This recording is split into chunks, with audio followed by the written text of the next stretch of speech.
Hi everyone, this is Tyler of Conversations with Tyler. I hope you've enjoyed listening to and learning from this year's conversations as much as I have.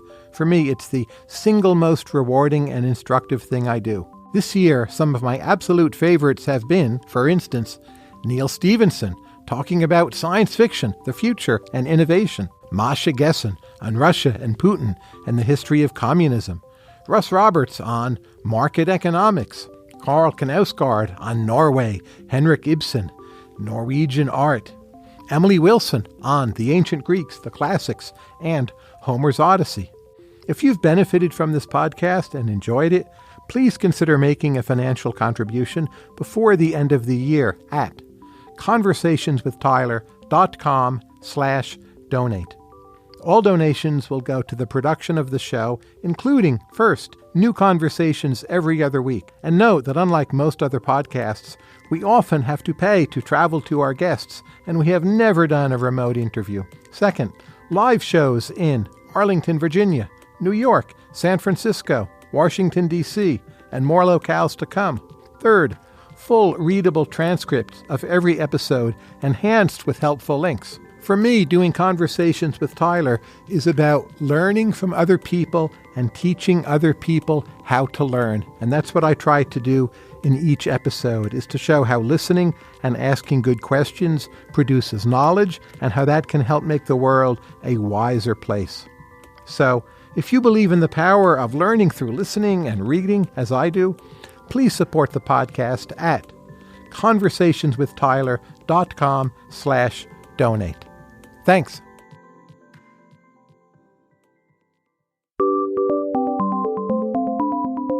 Conversations with Tyler is produced by the Mercatus Center at George Mason University, bridging the gap between academic ideas and real-world problems. Learn more at mercatus.org. And for more conversations, including videos, transcripts, and upcoming dates, visit conversationswithtyler.com. I'm very pleased to be here today with Abhijit Banerjee, one of the recent Nobel laureates in economics. He is professor of economics at MIT, co-author of the recent bestseller with Esther Duflo, Good Economics for Hard Times. Abhijit and I also went to graduate school together at Harvard, and he is one of the most brilliant economic minds I have ever met, heard, or read. So, Abhijit, welcome. Thank you. With that introduction, I'm going to be shy. Let me start with a question about economic development. Danny Roderick has argued that premature deindustrialization is a significant problem for emerging economies, that in essence they are moving into manufacturing at a time when automation already has happened, and this will not, for these countries, build a middle class. What do you think of this argument?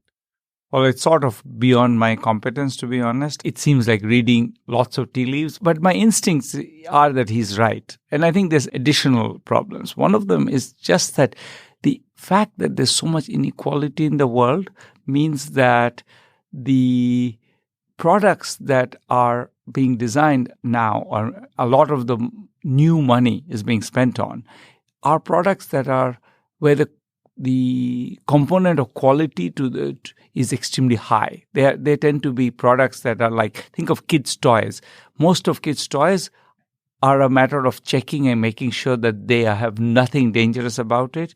And the checking is often done in other places, in Germany, for example. For some of the things, the checking is done in Germany, even though the manufacturing is done in China. As a result, the cost part of manufacturing is extremely small part of the price of the good. So what we pay in the US for the toy, a tenth of that might be the cost, the labor cost and the capital cost of it. But that means that essentially the things that kind of generate large earnings for people are not happening anymore. Lots of this is just very, very well-designed products of which, brand naming, marketing, making sure that they're okay. All of these things are a huge part of the price, and therefore, essentially, if you think of the rest of it, it's a small amount. So, that means that if you're a worker, you're getting 40 cents for a $10 toy or something. And that's just not going to make a lot of rich people or even middle-class people. One of the early papers in your career, you seem to be arguing there was too much petty entrepreneurship in emerging economies. Do you think that's still the case? And if so, how do those economies make the shift away from that? I don't see a way for them to make a shift out. To be honest, I mean, this is why I think this whole literature on universal basic income and microcredit and all these ways of creating more entrepreneurs, in some ways, I think this literature is sort of stuck in this place where they're trying to get most of these petty entrepreneurs to become a little bigger. Right now, we don't see a way to do what needs to be done, which is to pick the best among these people and make them much, much bigger. Because I think the way petty entrepreneurs have been absorbed into the economy historically have been by making some people being very successful, employing lots of people, and creating large enterprises.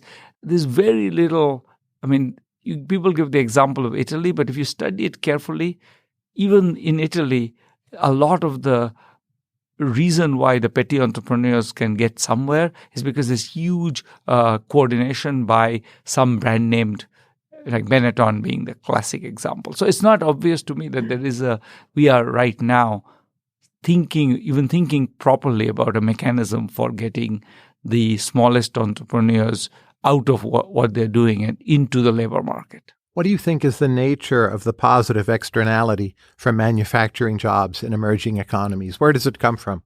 I don't know that it has to be manufacturing. That's the part that's I think Danny Roderick's view, and something that, as I said, I'm quite willing to believe it, but I don't know why it has to be manufacturing. It seems to me what was important was that it was a set of middle-skilled people who the skill range in which you could move was still accessible to people who had a poor education. The key move was not so much whether it's manufacturing or not, but rather it was there's some skills involved, and those skills can be learned, and the skills were available to people who didn't start with having an excellent education. I don't know. It could be that manufacturing on top of that has additional benefits. That's the part I really don't know how to show or whether I actually believe or not. That's a piece where it's not that I disbelieve it. It's not that I have studied it. It's just not clear to me that there's a reason to think that, if the same options were available in services, they would not serve for the same purposes. I just don't know whether either of that is about to happen. Could you imagine comparable growth to, say, that of South Korea exporting manufactured goods, but through the export of services? Or is there something different about services that makes that harder? Excellent question. I'm slightly out of my depth in all of this because this is sort of macro trade, and macro trade is not exactly my specialization. Nonetheless, I would say that prima facie, no, I don't know that there is something that a small country exporting lots of services, could it be a location in even a big country like India? The software and after that the BPO boom brought in a lot of people who were actually relatively low skilled, who learned English and basically spent a lot of effort. There's lots of these classes all over India in small towns. Learn English, work for a BPO. And that's exactly this idea that, somebody with a high school education who's smart, who's enterprising, who's willing to work hard can get trained in English, speak like an American, say, hello, this is John, or whatever that you're supposed to say, and carry on a conversation. And that training I don't see is any different from the upgrading of a steel worker to a line supervisor. I don't know enough about either of these things, but it's not obvious to me that a location or a small country could not get a lot of benefits out of services. The problem is more that services are also where automation is hitting. You discuss charter cities at some length in your new book. Why are you skeptical of them as a way of inducing more economic growth? I think that if you could have charter cities, they may very well be great. The problem is more, can you believe that the country would honor the particular commitments that it requires? So a charter city is the idea that, we are going to hand over the maintenance of our law and order to a different country. Somebody else will act as an enforcer. I think the democratic process doesn't really, it's very easy to exploit that. It's very easy to come and say, look, your government has been taken over by these enemy people or these foreign people, and they're running. How could they be the people deciding what's legal and what's not, etc.? It just seems politically extremely unstable. Easy to attack, very visible target. It's not clear to me that is anything more than that. I think yes, if you could imagine a situation where the politics is exactly aligned right, where I would say that creating kind of the legal and physical infrastructure for enterprises would be excellent. But it's just the idea that this is a country which can't enforce its own laws and therefore outsiders can do it for them. There's something in that idea that seems to me to be odd, because it's precisely the fact that this country this country can't enforce its own laws because there's something in this country which is making it hard to enforce those laws. And maybe it's competence, but it's not just competence. Politically, the opportunities such these things offer are too tempting, it seems to me. It seems that British-ruled Hong Kong worked very well. Portuguese rule over Goa, much less so. How well do you think we understand why some charter cities have gone well and others not?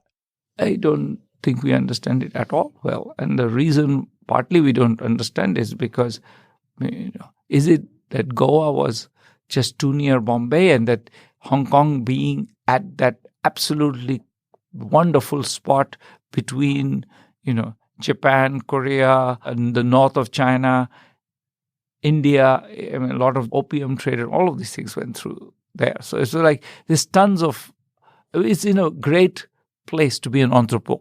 And I don't know that the world can handle a certain number of successful entrepreneurs. Goa may have been too near to Bombay to be a successful entrepreneur. It's not clear that was a great location. So do I know that was the reason why Hong Kong was successful in Goa? No, absolutely not.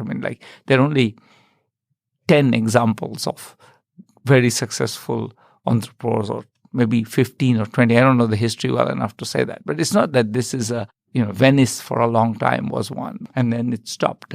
But is it that essentially your location is your ticket to success, or is it something more than that? Can you build economies out of entrepreneurs? How well do you think economists understand economic growth more generally?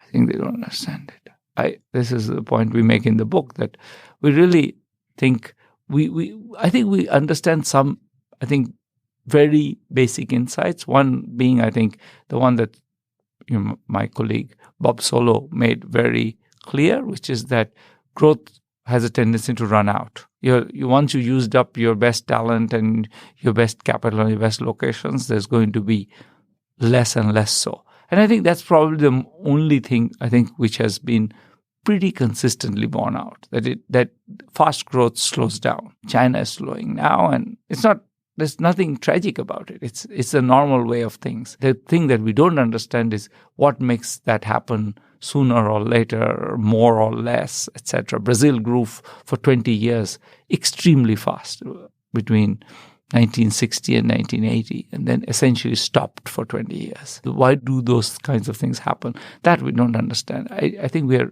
lousy at predicting growth. But if we have countries, take Singapore as an example, say they invest heavily in human capital, they actually have the political will to grow, and they very broadly have some kind of neoliberal policies, but tailored to their specifics.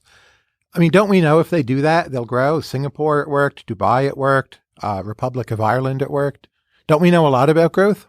Alas, no. I think that, you have these tiny countries, basically, with, I would say, very specific political configurations. I think Lee Kuan Yew knew very well that if he didn't deliver a very specific set of environmental conditions and if we were falling behind, Malaysia around, Singapore was a very, very, very fragile project in 1960, and one that, I think they were lucky to have him as the dictator. I think he was I think in the end committed to some things which were, but they could have easily had someone who had crazy views, and there were plenty of people with crazy views.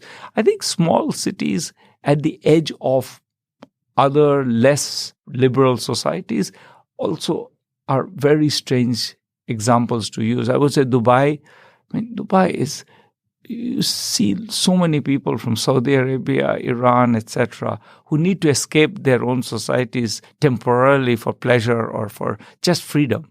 I think lots of rich people around. They're Iraq less so. I think Iran and Saudi Arabia probably are two big countries with lots of rich people who need a playground. I don't know that that's replicable at any scale. Why does Kolkata have the best sweet shops in India? It's a bit circular because, of course, I tend to believe Kolkata has. So do I, however, and I have no loyalty per se. I think largely because Kolkata actually also, which is less known, has, I think, absolutely amazing food. In general, the food is amazing. Having had a very, I mean, relative to the rest of India, Kolkata had a very large middle class who with fair amount of surplus and and who were willing to spend money on. So restaurants were not.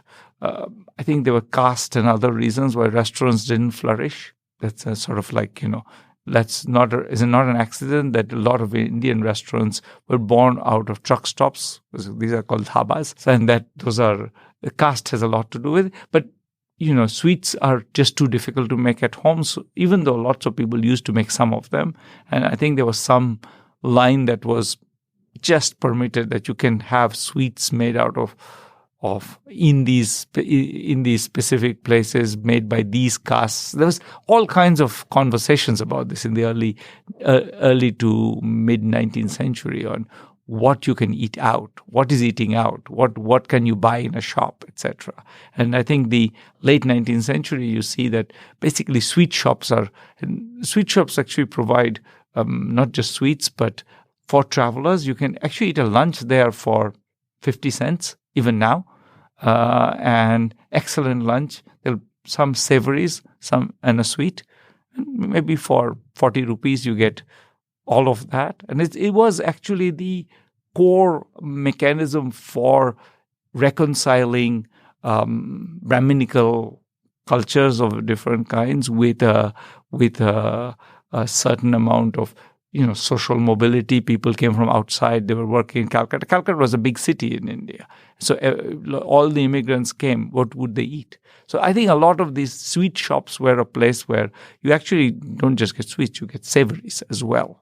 And the savories are excellent. In Kolkata, if you go out for the day, the safest place to eat is in a sweet shop. There's always freshly made savories available. You eat the freshly made savories and you get some sweets at the end. Are higher wage rates bad for the highest quality sweets? Because rich countries don't seem to have them. Oh, no. Rich countries have fabulous sweets. I mean, France... Not like in Calcutta. France has fabulous sweets. I think the U.S. is exceptional in quality of the, the fact that you don't get actually excellent sweets in... like most places, sure, and you hardly anywhere. Hardly anywhere. You pay extra through your nose. France, we spend lots of time in a small village in Provence.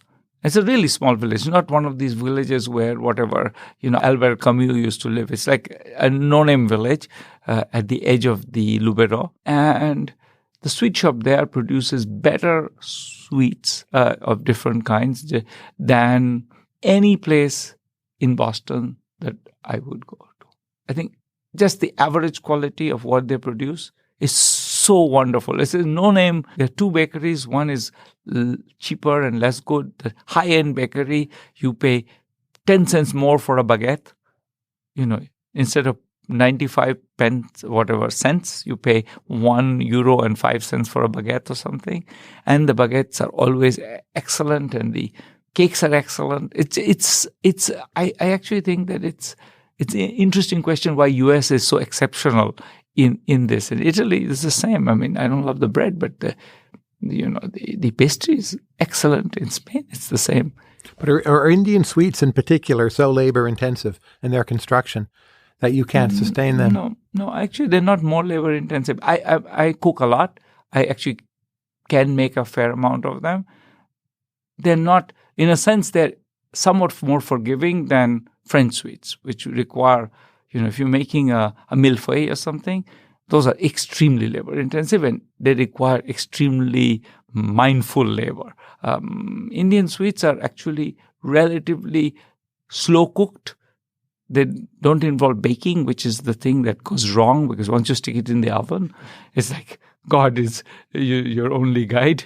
So, whereas I think Indian sweets are relatively forgiving. I much prefer to make Indian sweets than French sweets. So I love cooking, and I will make anything if I have the time, and mostly because I'm greedy. What country other than India has the best Indian food? Not counting Pakistan or Bangladesh. The UK. Absolutely. No question. I mean, these days, the best Indian restaurants in the world happen to be in Bangkok. And I have not tried Bangkok Indian food because when I go to Bangkok, I want to eat Thai food, which is excellent too. But, I mean, the UK has excellent Indian food. And trashy and horrible and kind of gloppy. The whole range, but including the high end, which is really quite excellent. There's a long-standing tradition of left-leaning Bengalis being especially important in Indian intellectual history. Why do you think that is? I guess why Bengalis, I think it goes back to the fact that the Bengalis were the first group of people, maybe a little bit with the Parsis, as being the comprador class, as we Marxists once upon a time used to call them, of the British, the people who worked for the British, with the British, and made a good living. And I think that class very quickly started absorbing English writers and Scottish writers. They read, by 1800 already.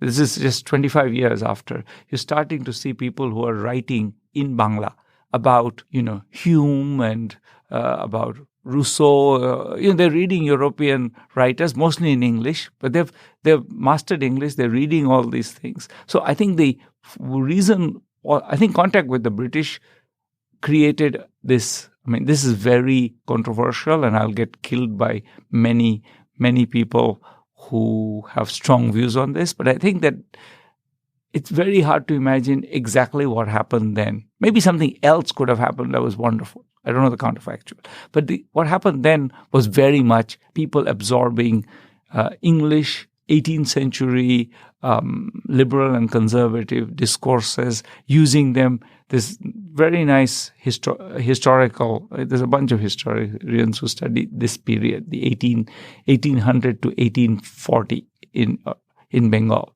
And it's really fascinating period. Like, they're up in arms, they're fighting the Brahminical tradition. The Brahminical tradition is fighting back. The first one fact that I like to emphasize is the first, I think, purely secular institution of higher education in the world is in Kolkata. In 1817, what now is called Presidency University was set up as Hindu college, but the Hindu college was never for Hindus because the first famous professor there was Derozio, who was a Christian. He was the first and perhaps the most visible sign. And it was funded by the Hindu community. And the idea was each community will fund one, but in fact, that didn't happen. So Hindus, Muslims, Christians, everybody went there. This is 1817. Jefferson was very proud of having set up Virginia as a liberal arts university where the library is the center point. That's in 1825. So this is 8 years before that. They already set this up. I think this is a moment in history which seems to me comes at the encounter with the British, the sense that, there is this extremely successful culture out there, whether it's good or bad, we don't know, and people are saying that. I mean, they're writing that, we need to know what these bastards are up to or whatever.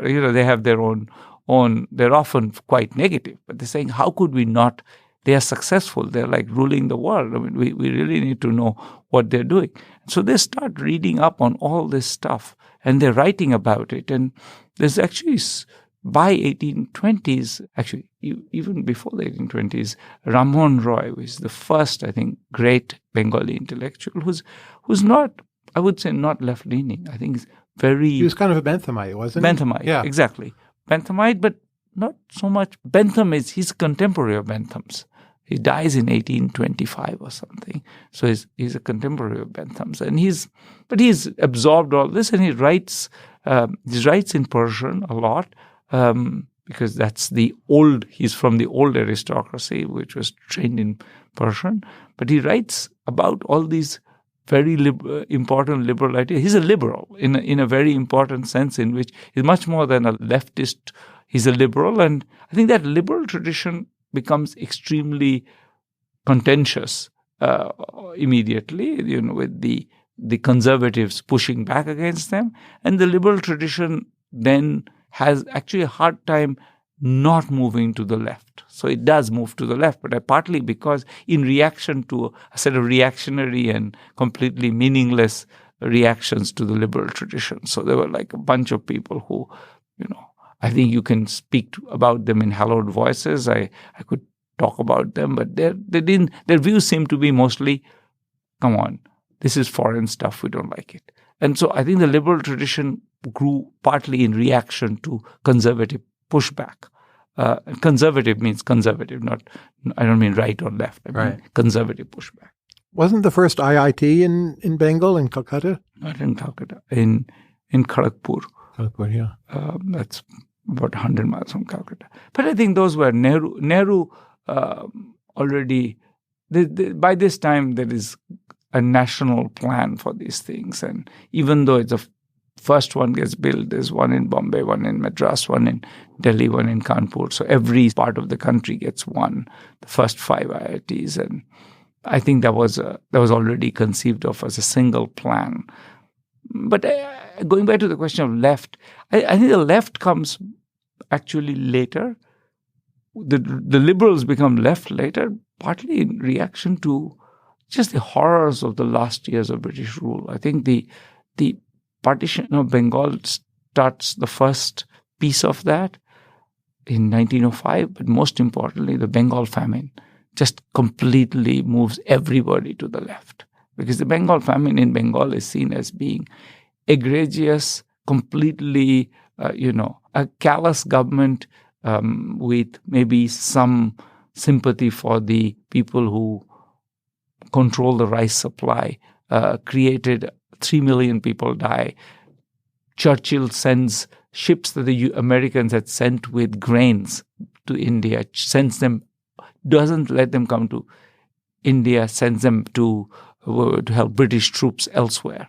And so it creates, I think, an extremely strong basis for the left. The left really becomes very powerful starting in the 40s. And I think the 40s is, the Bengal famine is a defining event of that period. So I think that's, this is one of the biggest famines ever. It's such an egregious tragedy that I think a lot of people just feel that, there's something deeply wrong with the world.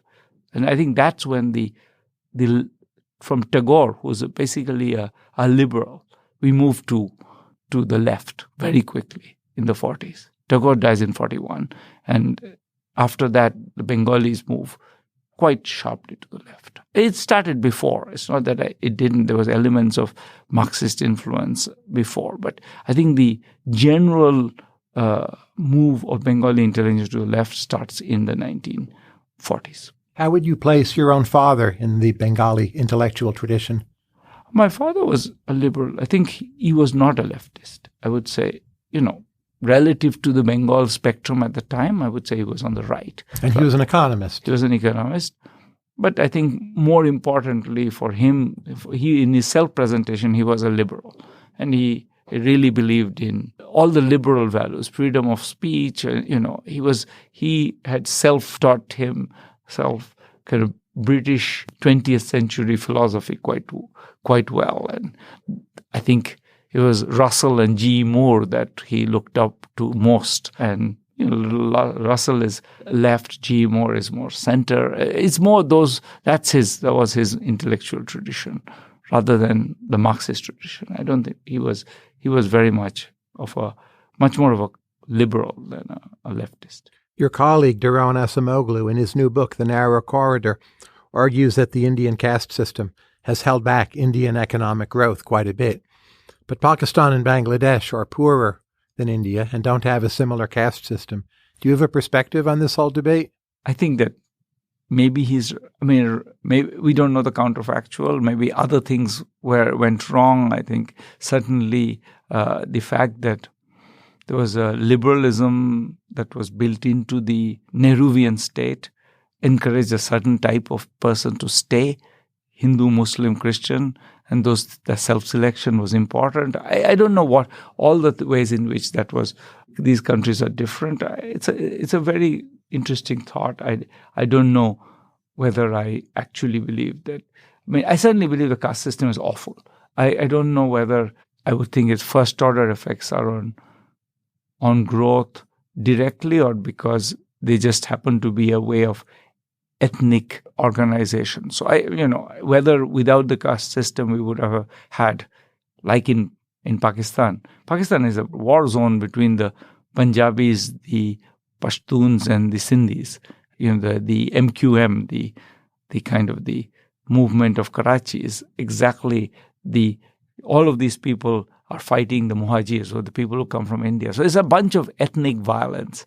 Whether India would have had other axes of violence, in a sense, right now the Indian political economy is moving, I would say, a bit in the direction of trying to unify the Hindus against everybody. Whether that works or not, I don't know. I'm not sure whether that's a desirable thing or not. I tend to think that diversity is helpful, actually. So in some ways, I feel that it's not obvious to me that if India was not as, the Hindus were not as divided, India may have gone in a much less liberal direction easily.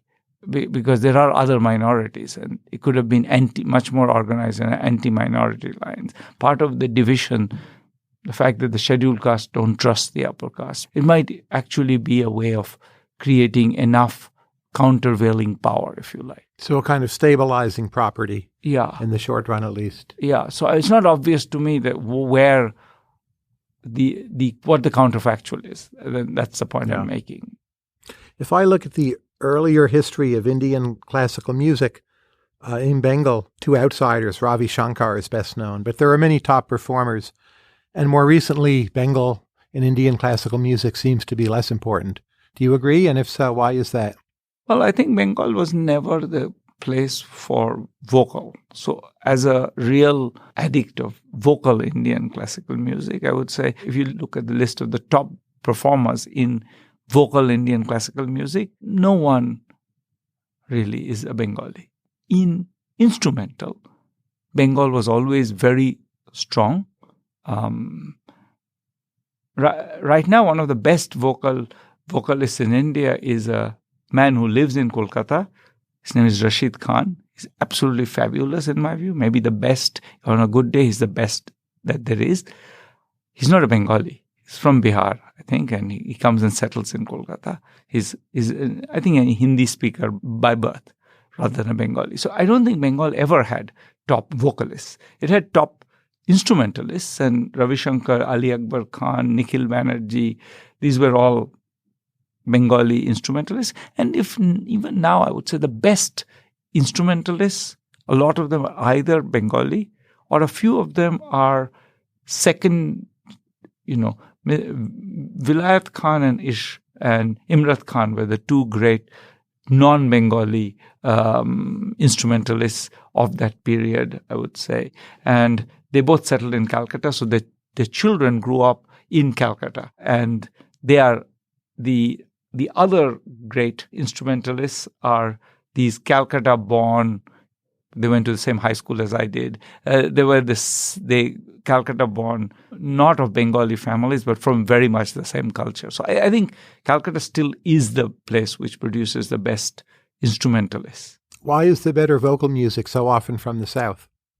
Oh, that's a separate question. The South has its own vocal tradition, which is completely different. I actually don't know enough about it to say. I think the best vocalists typically right now come from Maharashtra and northern Karnataka. That's sort of this middle southwest. But the deep south has a completely different tradition. They sing in entirely different ways. The tradition that I listen a lot to is the tradition of Maharashtra and northern Karnataka, and that's where, to me, in my mind, the great home of classical vocal music right now is that part of India, the area kind of starting at Bombay, going down to Bangalore. That chunk of India is where the great classical musicians are. Like Pandit Kumar. Yes, or certainly Venkatesh Kumar, but also, I'm going to blank on the name of this young woman artist who I just heard, who I thought was just fabulous. Amankari? She's not young anymore. No, she died. Kishori Amankar, she died a few years ago. Oh, I didn't know. She was the best, I think. Till I would say, I heard her a few times live, and when she sang well, I don't think anybody. She had a way of completely. I think what is difficult in Indian classical music is to keep the variation going and keep the musicality running. And some people do lots of variation, but they lose the sense of the overall music. She was amazing at her best. And in fact, I heard her first time live at Harvard when we were students together in 1985, and she sang an unbelievable concert in the old Fog Museum courtyard. It was probably the best concert I ever heard. She was, but no, the much younger people, women who are in their 30s, there are really some very talented ones, but I can't remember their names right now. They are, I'm blanking on their names. I would remember them as soon as I walk out of the room, but there's actually lots of talented people in their 30s, 40s. That's Indian classical music being the kind of thing it is. You never become a top artist till you are in your late 30s or something. Do the economics of Indian classical music have a future? I think so. I think that... But through concertizing or overseas work, or how? I think through concertizing. I do think that if you look at the top echelon of these people, their fees have gone up a lot and they're in demand. I think that it's not clear to me that this is any worse than it ever was. It was always a little bit of you have to do it if you love it. You don't do it because you're going to make money. And the movie industry has always been quite generous. Ravi Shankar also was a music director for many films, and he composed music for many films, etc. So Bollywood is actually a pretty good client for good classical musicians, and Bollywood is one of, I think, India's great successes. With the tradition of training Indian classical musicians through the family being passed down father to son, will that persist, or is that an anachronism? I think that's an anachronism. I think that training schools like SRA in Kolkata are very good. They train you, make you listen to many different people, and I think that's actually a good thing for musicians to learn how to distinguish their tradition from other people's tradition. I think that the old norms were a little bit too parochial.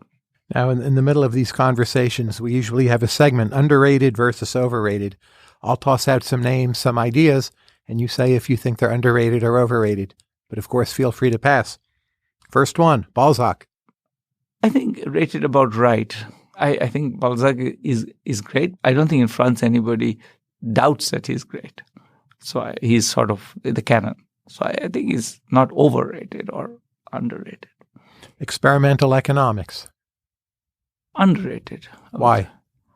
I think people haven't quite understood how well it connects to the rest of economics. I think it seems to me that people think that this is some boutique exercise that's happening elsewhere, but in fact, it's changing economics. It's changing the way we do theory and changing the way we do policy analysis and the way we think about the world.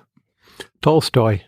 I think rated about right again. I don't think Tolstoy, I think Tolstoy is wonderful, but I think people think he's wonderful. They don't read him, but that's a separate question. Is he rated high? Yes, sure he's rated high. He's the canon. The Beatles, underrated or overrated? Neither. They're the canon. They're the canon. Economic growth prospects for Pakistan. It seems to me 30 years behind India. Will it catch up, converge, or not? I don't know enough to. It's growing fine. It's actually doing fine, and Indian growth is a bit faltering. So maybe it'll catch up. But it just, I don't know. I wish I knew more about what makes Pakistan grow. After all, it still grows at 6%, which is not nothing. So I feel like who are we to sniff at 6% for many, many years? It's been growing at 6%. It's not. That's not nothing to laugh at. Who is an underrated Indian writer of importance to you? Any number of the vernacular writers who are not read. I would say among novelists, I only really read Bangla, but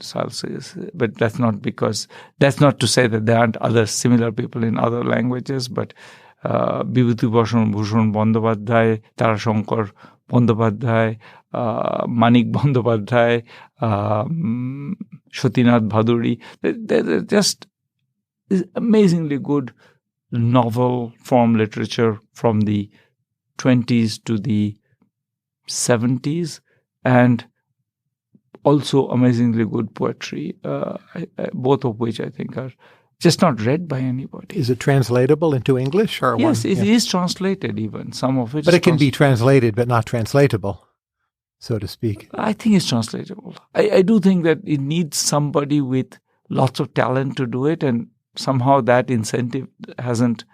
I think now there's a little more interest in doing it. In fact, Penguin has a series where they try to publish high-profile translations. And I think given incentives, I think there is just so much great literature. Other than Bengali food, what do you think is the best Indian regional cuisine?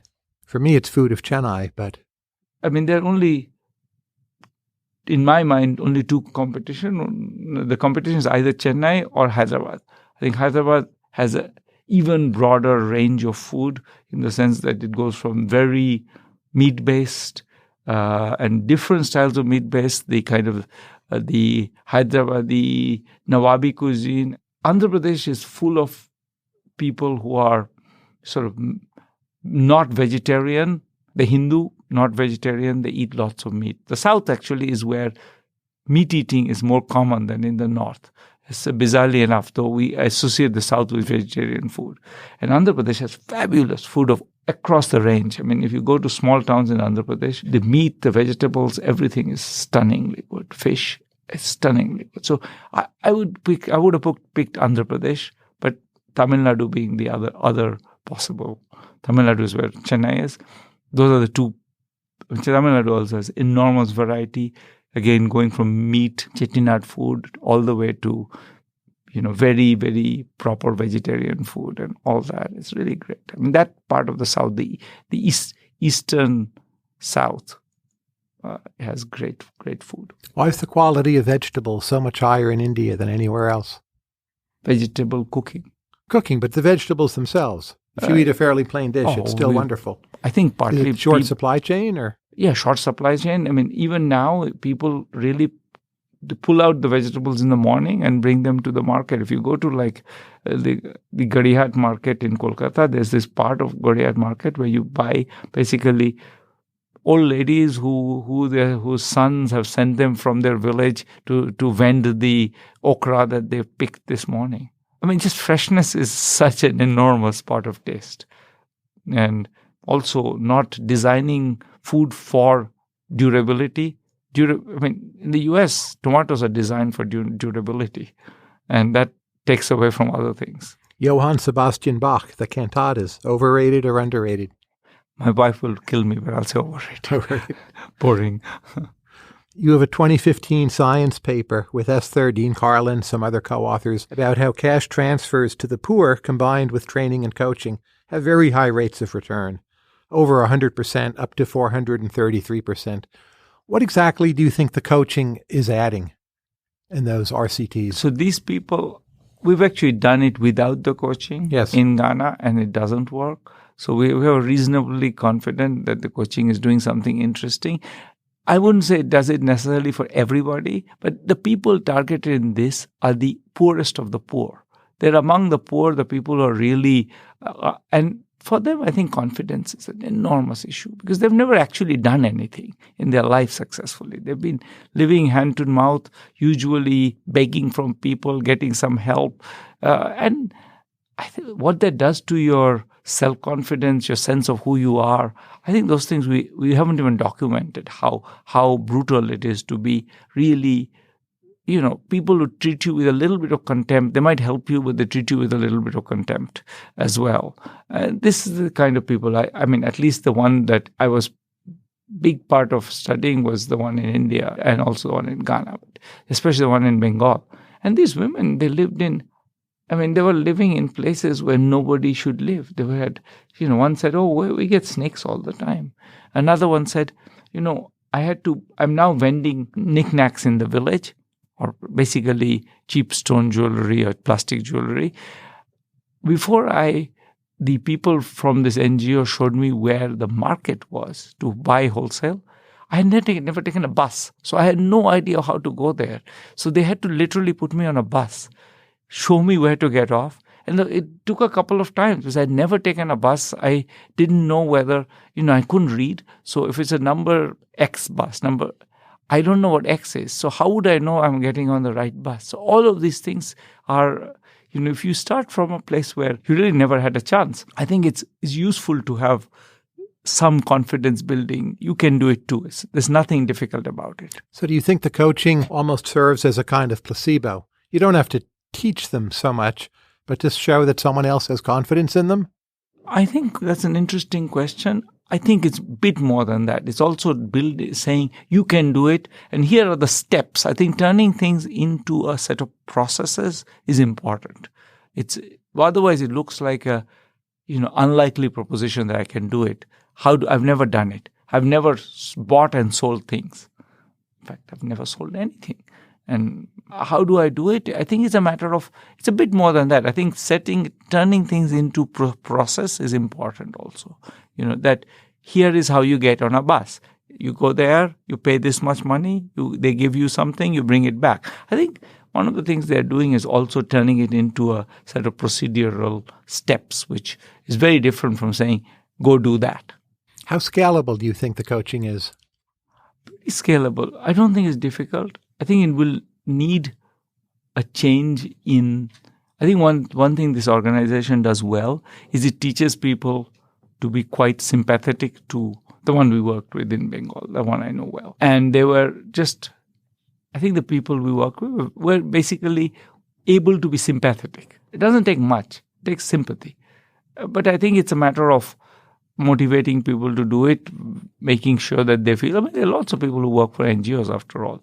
And they're often people who want to do things for the world who are positive people. So I don't imagine it being that difficult. I mean, it will require investment in training a particular kind of person, but I don't know that it's any different from training somebody for, collecting money in a microfinance organization. It's the same level of skill, the same kind of person, same set of places where these people will come out of. So this seemed to work in 6 countries: Ethiopia, Ghana, Honduras, India, Pakistan, Peru, as you well know. Why isn't the whole world doing this? I think lots of people are. I think somebody told me 43 different countries they are experimenting with it. I think this is the next stage where I think we are a bit proselytizers for this and we get called in. But actually the story is kind of doing the rounds. The governments, many state governments in India now want to just do it. And that's my exposure. In fact, today we were in a part of a long email exchange on exactly how it should be done in the state of Odisha, in the east of India, that wants to do it. So I think it's having some traction. Your randomized control trials, they're huge. They employ large numbers of people. Do you have a personal philosophy on management or leadership? What have you learned? So you started as an academic and now you run big things. I'm a lousy manager. I can't be, right? No, I think I can be because I have lots of faith in people, and I'm good, I believe, in giving responsibility to the right people. That makes you an excellent manager. I'm only good at that, but I do go long on both investing in those people, making friends with those people, enjoying their company, and letting them, tell me when things are going wrong and advise me when I'm thinking wrong. So I feel I get a great deal out of working with wonderful, brilliant people. JPAL is full of such people. How many consumer loyalty programs do you belong to? 2, I think. And you still think they're collusive? Yeah. The fact that I belong to it in equilibrium, I should belong to them. Absolutely. I think that the airlines are completely, turning the screws on you. Do you think there's a regulatory solution? Maybe not. It's not clear to me that the welfare losses are that large. In a sense, the airline industry is... The problem with the airline industry is also this, what in economics we were taught as Bertrand Edgeworth competition. You pay your fixed cost and then you compete the others out. So it's known to be unstable. We were taught that. You and I were taught that by Andreo, that they were unstable. And I see the airlines industry as being the first order problem in the airline industry is that, which is that it is designed to be unstable. The marginal costs become very low. You make a big investment, then you drive everybody else out. Then, of course, the prices go up. You see absolutely the Bertrand Edgeworth pattern. And you're seeing it right now in India, where a bunch of airlines are going out of business because the prices were just too low at some level. The competition was too hard. And Jet Airways is gone and Kingfish is gone. India's basically now down to 3.5 airlines. You have a 1999 QJE paper with Aguillon and Thomas Piketty. It seems to be an early precursor of secular stagnation theories. Do you still think about this issue? Yeah, I like that paper. I think it was a little too maybe cutesy for the macro people to like it. They like properly, all the bells and whistles that make macro models. They like it. We went for a very different idea. We were basically theorists, so we're trained to write models that just deliver what you want it to deliver and not much else. So in that sense, I'm very proud of that paper. I think it's a good exercise.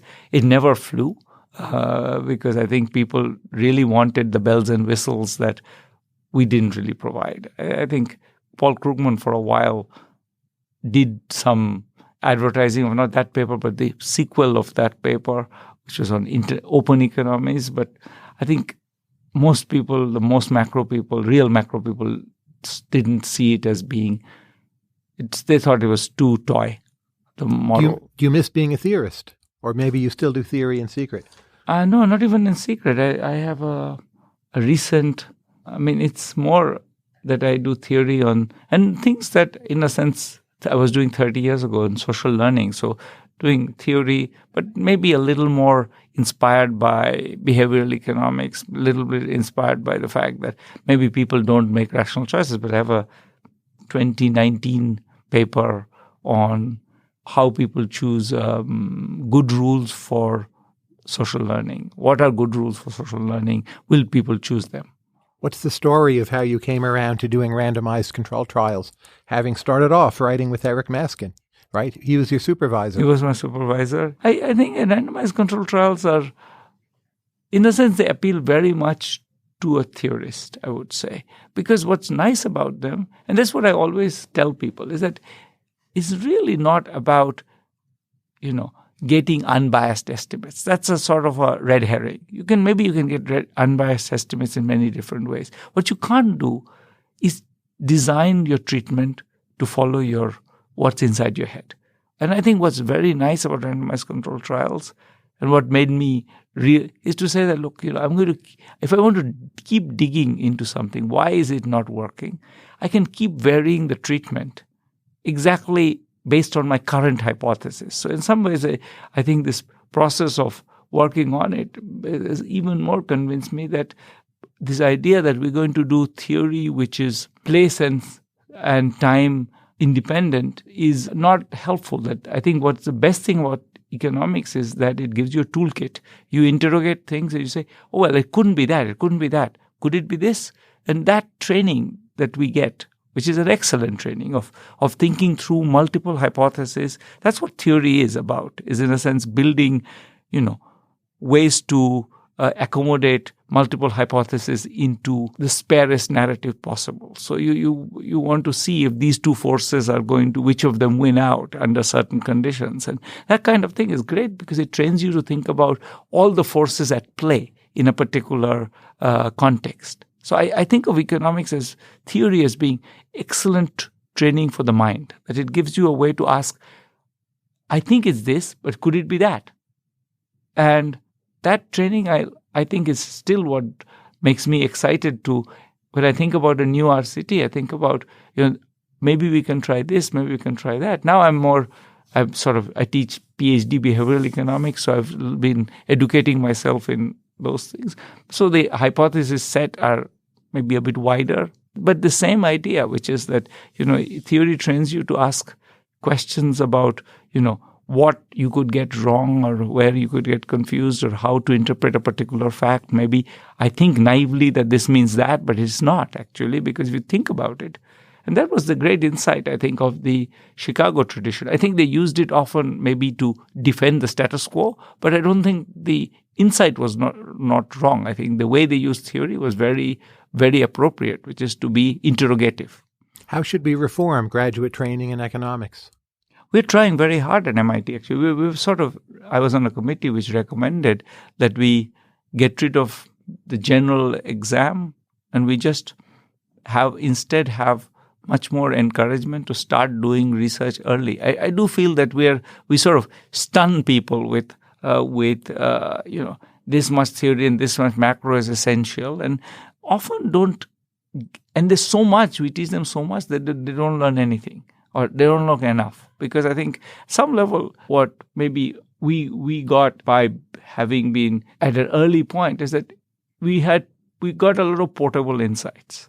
And portable is the key word, which is that I want to take the insight and apply it to something immediately rather than sort of know that, yes, there is this enormous edifice and the edifice can be built. That to me is less useful than knowing how the insight of why complete markets deliver efficiency, understanding that is very useful, not because it describes the world, but because it gives you a very clear understanding of what is going wrong. And we don't teach it as such. We teach it as, here is a theorem about the world. We don't teach people to wonder about, here are 17 examples. What's going wrong in this one? Spot the place where the assumptions are failing. What's incomplete in this market? And why is it that, why does that potentially have big effects? I don't think we do a good job of making these things kind of get them under people's skin so that they feel that, okay, I understand not just the theorem which I can write down and prove, but also that this is, if I had to take it in my hand and use it to analyze a particular question, I'll feel confident in doing that. What did you learn from Eric Maskin, your doctoral supervisor? I had two, actually. I had Eric Maskin and an even maybe more pure theorist, Andrea Mascolel. Sure. Two absolutely fabulous supervisors. I can't imagine having better. What I learned was from, I think, both of them. And especially, I think, from Eric, Eric is interested in the world. Andrea also actually eventually went into politics. But at that time, he didn't. But what he did was, he taught us that, in the end, there's lots of verbiage. And there's a few ideas that are key. Just focus on that. And he would almost, when he would teach his advanced course, I don't know if you took one, he would just draw a picture and say that, look, this picture contains all the things that can go wrong. And this whole theorem is to show you conditions under which this doesn't happen. But think about the picture and you are in a sense done. So I always think of that as being the key thing that I learned from both of them, which is have the discipline to pinpoint, don't get lost in the complexity. The complexity is often man-made and sometimes unnecessary. Find the key place where the argument is failing or where what gives leverage to the argument in both directions. And that's what I learned. And I think it's a fabulous way to be trained. With Eric, it's unnerving in a sense because he is so sharp that if you say something that's, there's 3 extra pieces to the argument which are not needed, he'll spot them immediately. So you get trained to say that, look, this is the key point. Rest of it is, we can build the infrastructure over it, but it's not going to change the core insight. What did you learn from your mother? To be angry about things that are wrong in society. My mother is very passionate, and she will just, go on a tirade. Even now, she goes on a tirade about all kinds of things that she thinks are wrong. And in a sense, her passion is not unrelated to the economics. She thinks of the economics and says, but this economics is kind of backwards, that, it can't possibly be that this is what the market needs to do to function. So where is it going wrong? And she doesn't necessarily always articulate the whole thought, but her passion combined with a certain commitment to kind of thinking it through, I think she's just fabulous example for growing up. I mean, she would never be kind of passive about the bad things that are happening in the world. And last question, what did you learn from your father? To listen carefully to other people's arguments and try to see what they are saying. And before you dismiss them, be mindful that they have thought about it, be respectful of what the argument is, and kind of unwind it carefully. He was ruthless about unwinding bad arguments, but he would do it in a way that's funny and non-confrontational. And I try, but I'm not as good as he is. Abhijit, thank you very much. Thank you. That was wonderful. Thanks for listening to Conversations with Tyler. And don't forget to visit conversationswithtyler.com/donate to please support the show before the year's end.